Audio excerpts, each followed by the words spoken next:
they realize that's not going to keep working. And there's another form of currency which is actually more important. That's local currency. That's in a barter system, which a village is going to set up on its own. And the rules for that local currency are going to be managed by the people in that local community. And what's going to happen is all the local communities are then going to work together in clearing the corruption out. This is people's money, and they will reconstitute the governments, because the governments are all corrupt, and the brass at the top of the military, they're corrupt. But if you've ever served in the military, you know that the people who are not the brass understand very well that they're the heart and soul of the military. And so the military likes to be paid real money, not paper money. They don't like to be corrupt. They don't like traitors. And I can give you a very good example of a traitor. That's Donald Trump. He's not the real president of the United States. And the reason why is that the Constitution of the United States ended in 1871. And what happened after that was the bankers put a second secret constitution in place, in effect. And then they proceeded to bribe everybody. And some of the ones that have been bribed, they're the judges. You don't have a real court. The only real courts in the United States are in the District of Columbia. Why is that? Because there are three, they're called city-states. One is the Vatican, one is a very small area in London, and the other place is in the District of Columbia. And there's something called the black nobility. They're the ones that are profiting, that have created these city-states, and that are continuing to profit from their corruption. And enough of us know that they're corrupt, and we happen to be much stronger than the banking cartel and the black nobility. And we've actually, because there are enough of us, we're now living in a different reality. And at some point, the black nobility is going to realize that they have no choice. The reality has shifted, and we're in that different reality. And I said we should learn who we are. One of the people that I've gotten to know is a scientist. He's a medical doctor, and he's analyzed what the brain is. And the way he's analyzed it, it's not made up. He's looked at CAT scans and other analyses of the brain, and he can see which part of the brain is functioning. And there's a very special part called the prefrontal cortex. And that is where people have a different capability.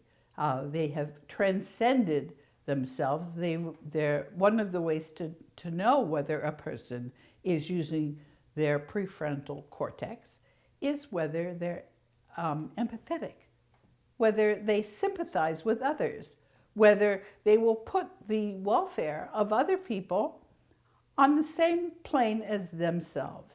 And all of our prophets and the people who we've admired through the years, they were the ones who obviously were using their prefrontal cortex. And there are a lot of us who are now learning how to use our prefrontal cortex. And the other thing is that by using brain scans, you can find out which ones of us are using the most rudimentary part of the brain. That's the lizard brain. That's survival. And there are a number of characteristics of people who are stuck using their rudimentary brain. They're the ones that are very interested in hierarchies. They're the ones that mark like march like Nazis, and we know them, and they're recognizable, and they're not going to play a very big role in our world. We're going to have a world where most of us are going to learn from the ones who have mastered the art of using their prefrontal cortex. So that's pretty much what I have to say. There were other things. You can see them in the teleprompter. Let me just make sure. I want to talk about the Department of Defense power transition model, because that came to me in the World Bank. You know, I was a lawyer in the World Bank for over 20 years. And in 2004, a member of the political science profession, but he was a real professional, and he developed a model for the National War College. And this model is very, very accurate. It's over 90% accurate, and it predicts where coalitions will form. And this is not artificial intelligence. The way you get the data points for this model is you find an expert who understands a problem very well, and then when you get the things that he has, and the things that the experts are going to talk about is they're going to talk about who the stakeholders are, that is, who influences a problem, and how powerful they are, and where they stand on the problem, and how important they think the problem is. Now, these are things that the experts themselves are going to come up with the data points. It's not something that's generated by a computer. It's generated by experts. And when you take those data points of the experts, the stakeholders, and you crunch the numbers, it's 90 to 95% accurate where the coalitions will form. Well, I've been in the legal department of the World Bank for many years, but some of these numbers were just out there, very obvious. You can tell how powerful the stakeholders were by the number of votes that they cast in the World Bank. And the United States casts 17% of the votes. Now, I've been given the job of voting the shares of the U.S. Why was I given the job? A number of reasons. It's because I'm very stubborn, and I was going to do my best to carry on the work of Jose Rizal and Ferdinand Marcos. And one of the other things about me, if people were to understand what it is that I'm telling them, they could get really turned off if I was somebody who told them I knew better than them. And that's not what I do at all.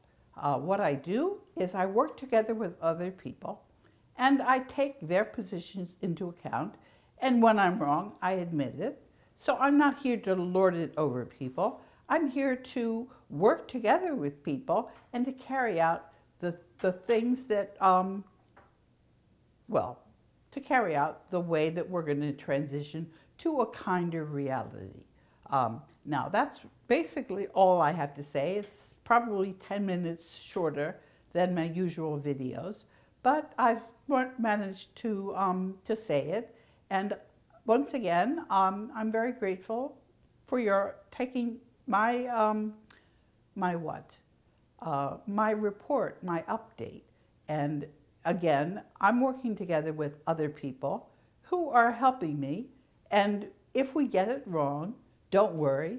We're just going to sit back and wait for everyone working together to correct us.